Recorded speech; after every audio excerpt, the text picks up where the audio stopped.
Lendo a Bíblia com William Camelo. Dia 6 de fevereiro, Êxodo 23, 14, 25, 40. A cada ano celebrem 3 festas em minha honra.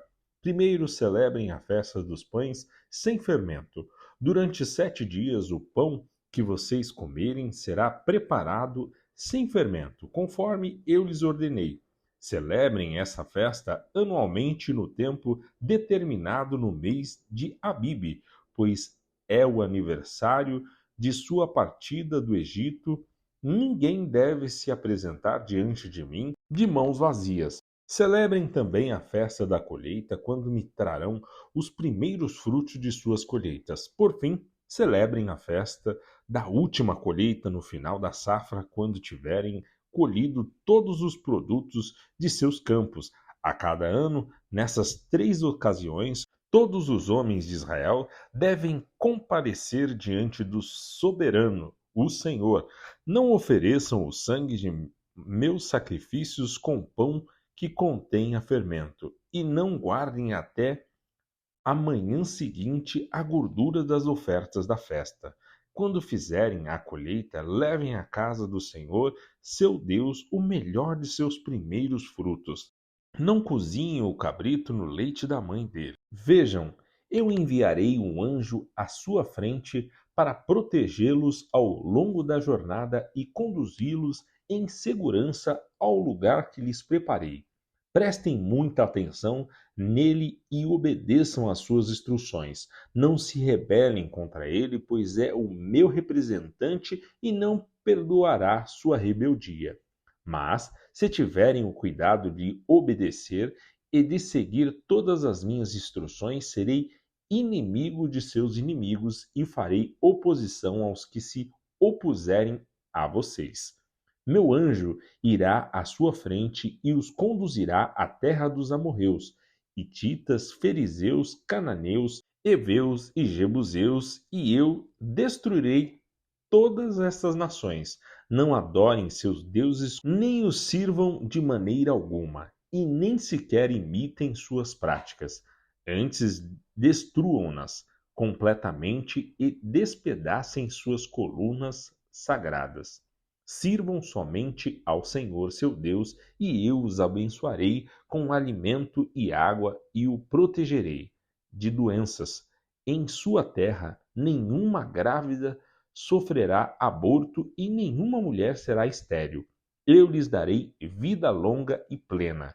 Enviarei pavor à frente e criarei pânico entre os povos cujas terras vocês invadirem.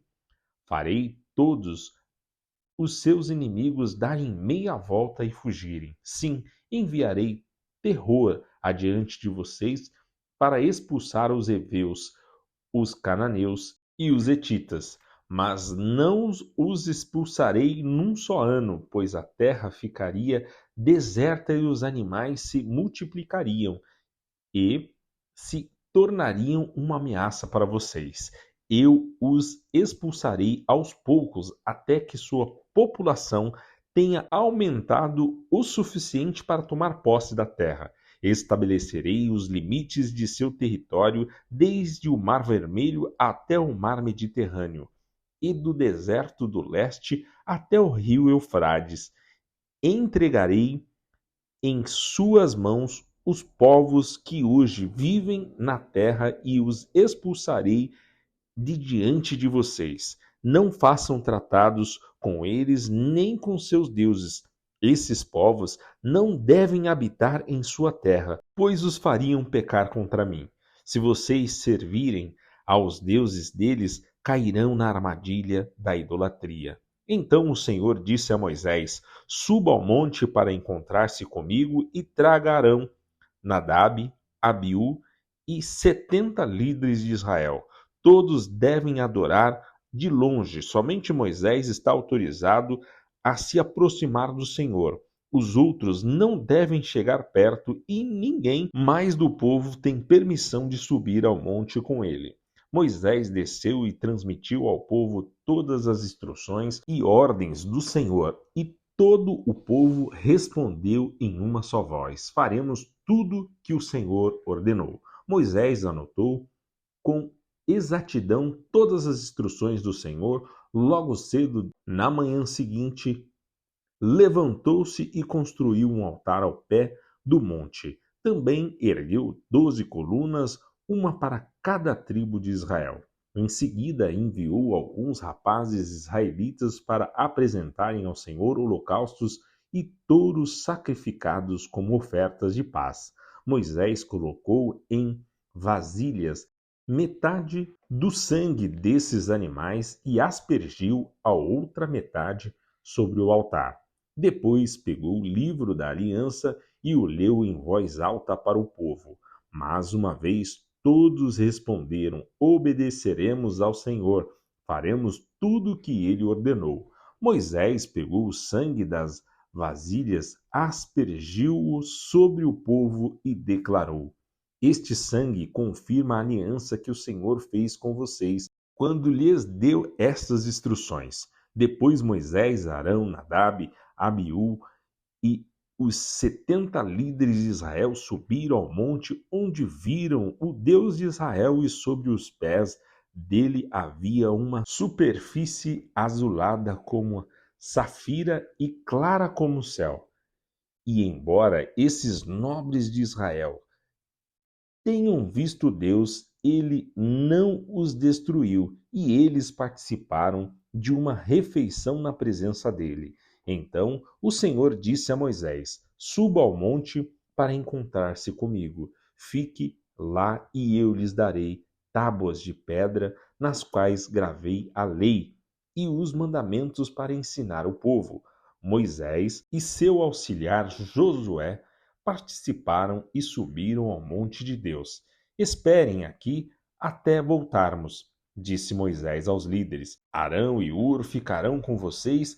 Quem tiver algum problema para resolver durante minha ausência poderá consultá-los. Então Moisés subiu ao monte e a nuvem cobriu o monte. A glória do Senhor pousou sobre o monte Sinai e a nuvem o cobriu por 6 dias. No 7º dia, o Senhor chamou Moisés de dentro da nuvem.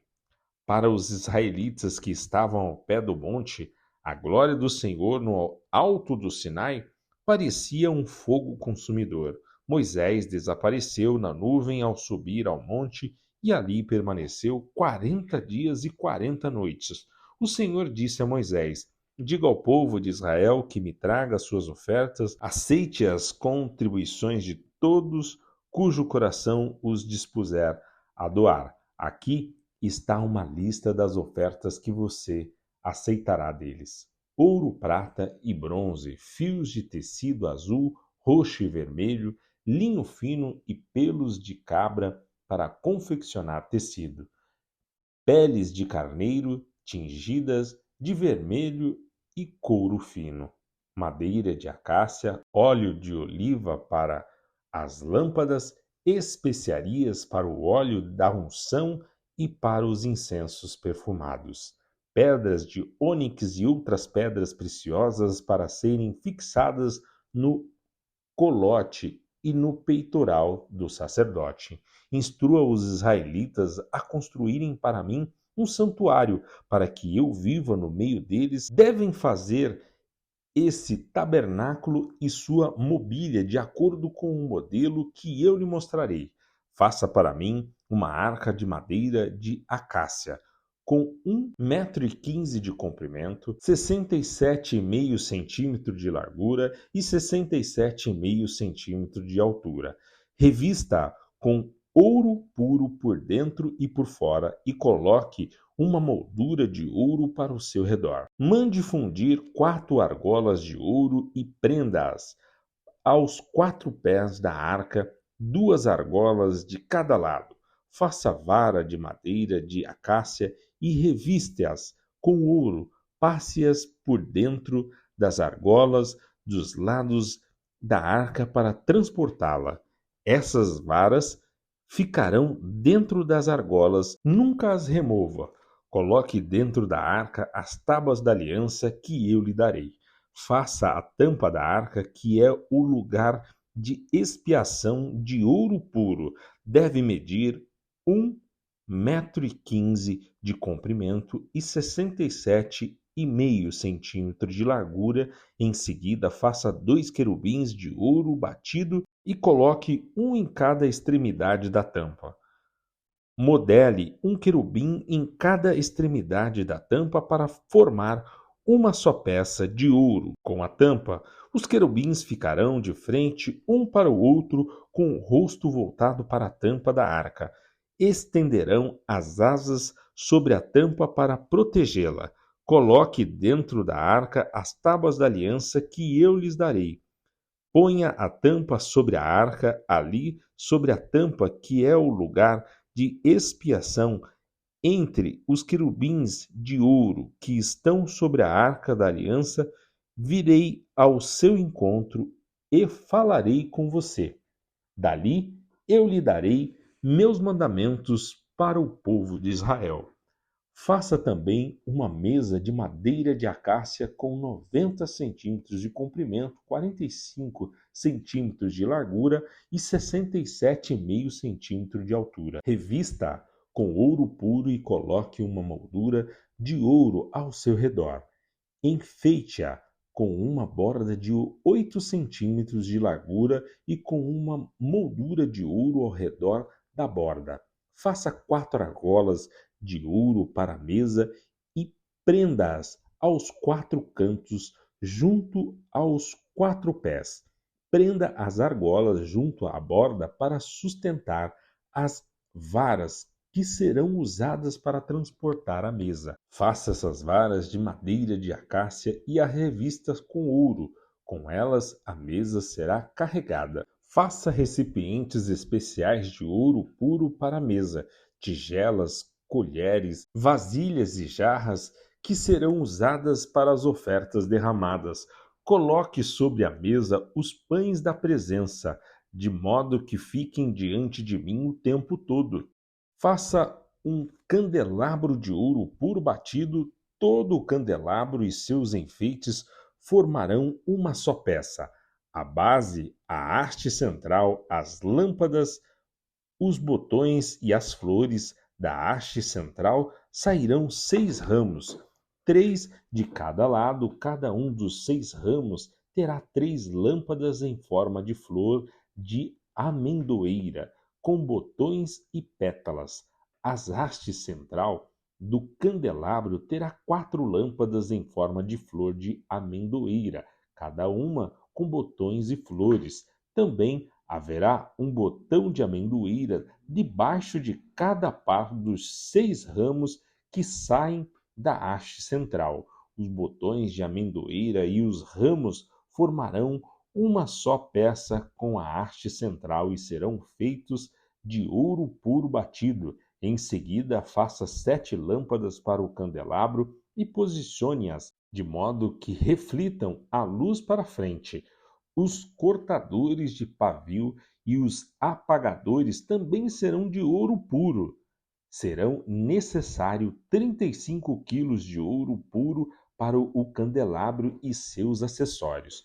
Cuide para que tudo seja feito de acordo com o modelo que eu lhe mostrei aqui no monte. Mateus 24, 29 a 51. Imediatamente depois da angústia daqueles dias, o sol escurecerá, a lua não dará luz. As estrelas cairão do céu e os poderes dos céus serão abalados. Então, por fim, aparecerá no céu o sinal da vinda do Filho do Homem, que haverá grande lamentação entre todos os povos da terra. Eles verão o Filho do Homem vindo nas nuvens do céu com poder e grande glória. Ele enviará seus anjos com um forte sopro de trombeta, e eles reunirão os escolhidos de todas as partes do mundo, de uma extremidade à outra do céu. Agora, aprenda a lição da figueira. Quando os ramos surgem e as flores começam a brotar, vocês sabem que o verão está próximo. Da mesma forma, quando virem todas essas coisas, saberão que o tempo está próximo. À porta, eu lhes digo a verdade. Esta geração certamente não passará até que todas essas coisas tenham acontecido. O céu e a terra desaparecerão, mas as minhas palavras jamais desaparecerão. Contudo, ninguém sabe o dia nem a hora em que essas coisas acontecerão, nem mesmo os anjos no céu, nem o Filho, somente o Pai sabe. Quando o Filho do homem voltar, será como o tempo de Noé. Nos dias antes do dilúvio, o povo seguia sua rotina de banquetes, festas e casamentos até o dia em que Noé entrou na arca. Não perceberam o que estava para acontecer até que veio o dilúvio e levou todos. Assim será na vinda do Filho do Homem. Dois homens estarão trabalhando juntos no campo. Um será levado e o outro deixado. Duas mulheres estarão moendo cereal no moinho. Uma será levada e a outra deixada. Portanto, vigiem, pois não sabem em que ocasião o Senhor virá. Entendam isto: se o dono da casa soubesse exatamente a que horas viria o ladrão, ficaria atento e não permitiria que a casa fosse arrombada. Estejam também sempre preparados, pois o Filho do Homem virá quando menos esperar. O servo fiel e sensato é aquele que quem seu senhor encarrega de gerir os outros servos da casa e alimentá-los. Se o senhor voltar e constatar que o servo fez um bom trabalho, haverá recompensa. Eu lhes digo a verdade, ele colocará todos os seus bens sobre os cuidados desse servo. O que acontecerá, porém, se o servo for mau e pensar: meu senhor não voltará tão cedo, e começar a espancar os outros servos, a comer e a beber e a se embriagar? O senhor desse servo voltará em dia que não se espera e em hora que não se conhece. Cortará o servo ao meio e lhes dará o mesmo destino dos hipócritas. Ali haverá choro e ranger de dentes. Salmos 30, de 1 a 12. Eu te exaltarei, Senhor, pois me livrastes. Não permitiste que meus inimigos rissem de mim. Senhor meu Deus, clamei a ti por socorro e restauraste minha saúde. Senhor, da sepultura me tiraste e não me deixaste cair na cova da morte. Cantem ao Senhor todos os que lhe são fiéis. Louvem seu santo nome, pois sua ira dura apenas um instante, mas seu favor a vida inteira. O choro pode durar toda a noite, mas a alegria vem com o amanhecer. Quando eu era próspero, dizia: agora nada pode me derrubar. Ó Senhor, teu favor me mantinha firme, como uma montanha. Então o Senhor me deu as costas e entrei em pânico. Clamei a ti, Senhor. Supliquei ao Senhor por misericórdia. Que vantagem terás se eu morrer? Se eu descer a cova, acaso o pó te louvará? Falará de tua fidelidade? Ouve-me, Senhor, e tem misericórdia de mim. Ajuda-me, Senhor. Transformaste meu pranto em dança. Tiraste minhas roupas de luto e me vestiste de alegria, para que eu cante louvores a ti e não me cale. Senhor, meu Deus, te darei graças para sempre. Provérbios 7, 24 a 27. Portanto, meu filho, ouça-me, preste atenção às minhas palavras. Não deixe que seu coração se desvie para ela. Não se perca em seus caminhos tortuosos, pois ela causou a ruína de muitos. Não são poucas as suas vítimas. Sua casa é o caminho para a sepultura. Seu quarto é a câmara da morte.